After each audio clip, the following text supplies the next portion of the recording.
guy with his girlfriend. She's like, let's just go to ESV Ohana. Baby, you know I have work this month. I can't. I just think it'd be so great. Tax season's coming up. I know, right? In the bottom right, in the red, down one game. Let's see if he can come back. His AD is MVP Genius.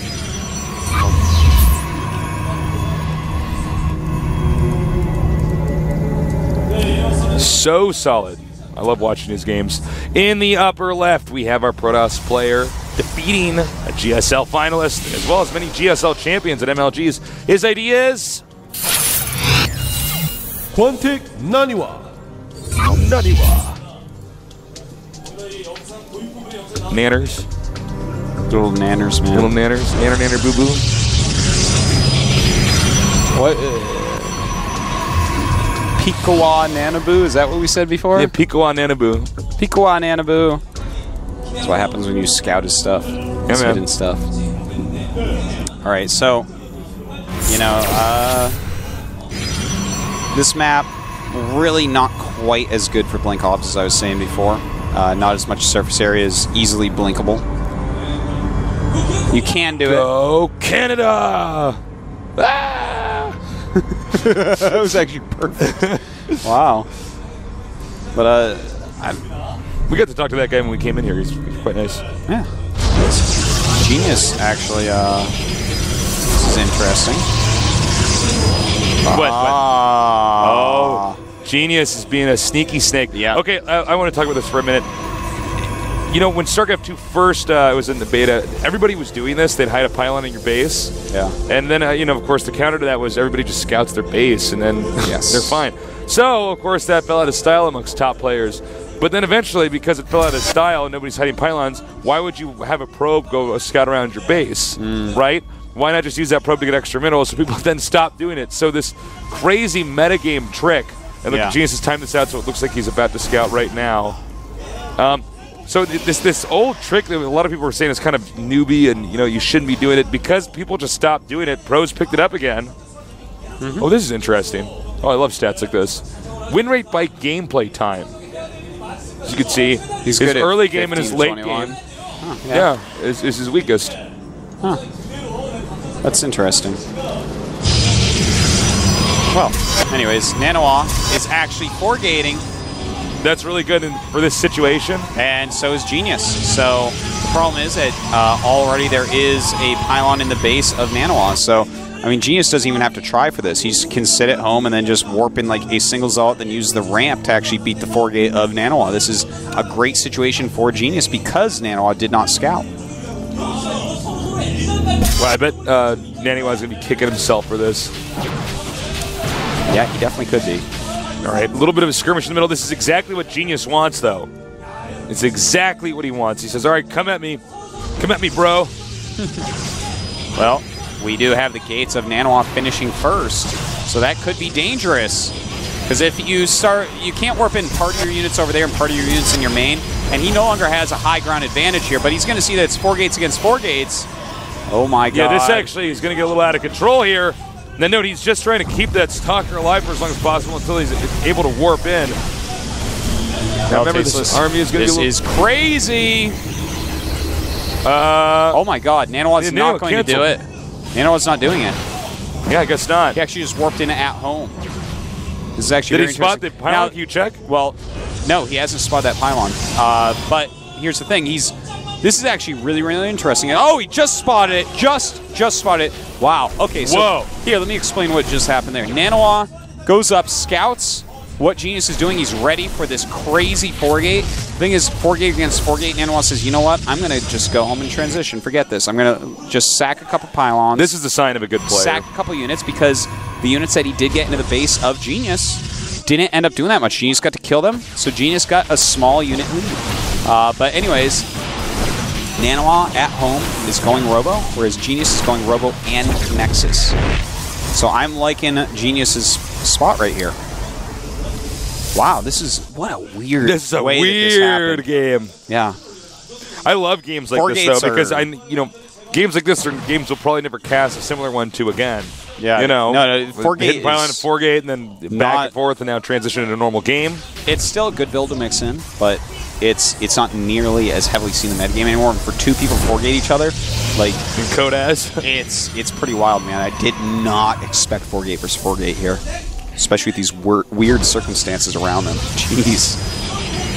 All right, so we do have NaNiWa going for an Immortal and a Robotic Spade. Now, this might be for Speed Warp Prism Immortal drops, which are great, or it might be for some Immortals and Colossi.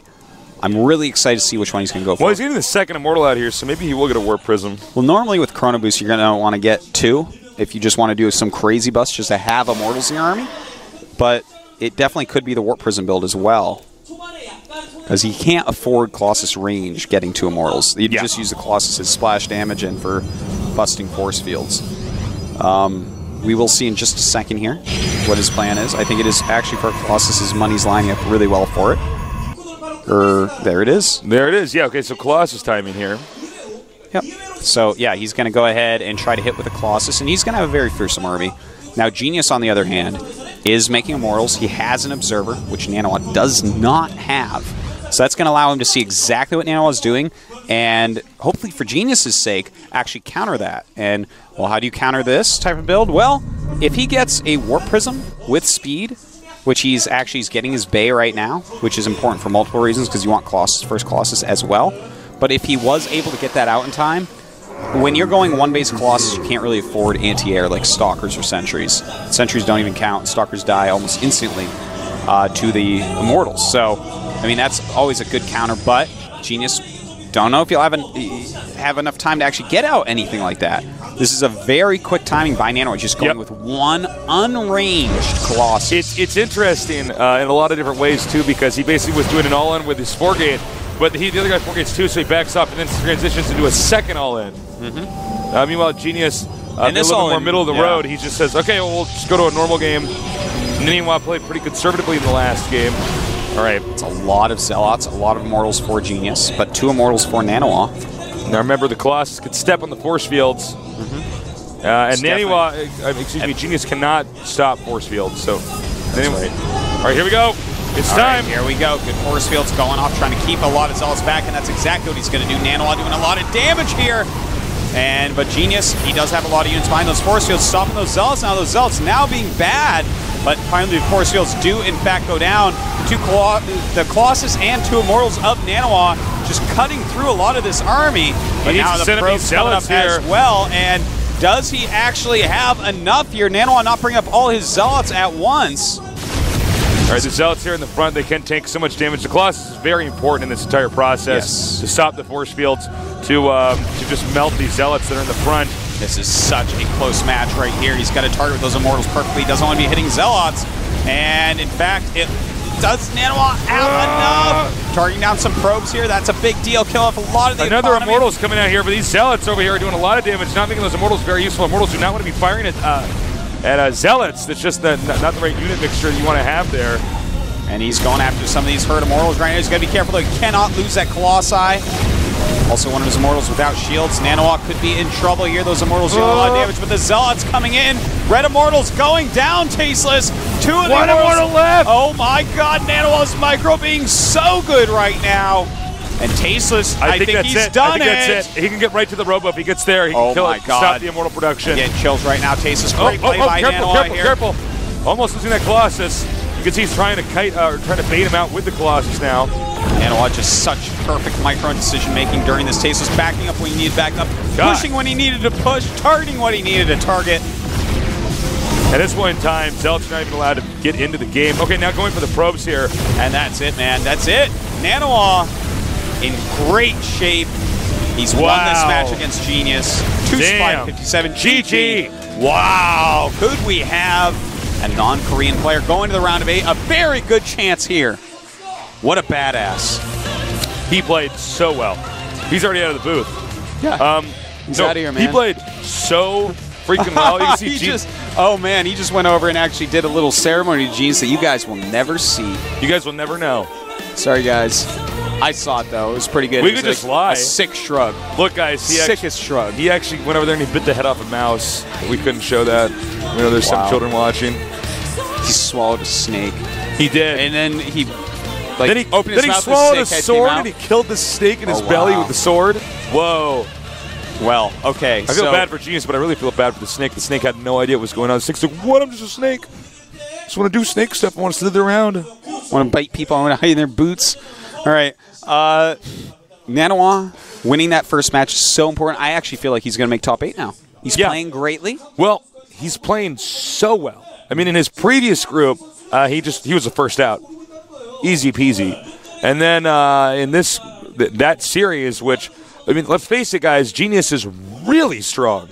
And NaNiWa played 2 completely different styles and dominated with both. Played the standard safe style, moves, man. wins, then does the all-in into a second all-in, and 4 gate wins. into 1 Colossus, 2 Immortal timing.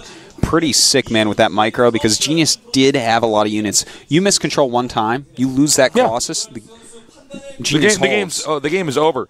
And there were a few moments like when he was pushing up the ramp, an Immortal popped out of the robotics facility and got 2 shots off. That just happened to be the unit that it targeted as it came out. Almost lost the Colossus there. It was pretty close. At first, honestly, when I saw the army size, I just thought for sure there's no way NaNiWa was going to win that. It's going to be close, but I just thought, no. Yeah, well, I with feel the like warpins, go wrong. The Robo Bay right there, some probes maybe coming up.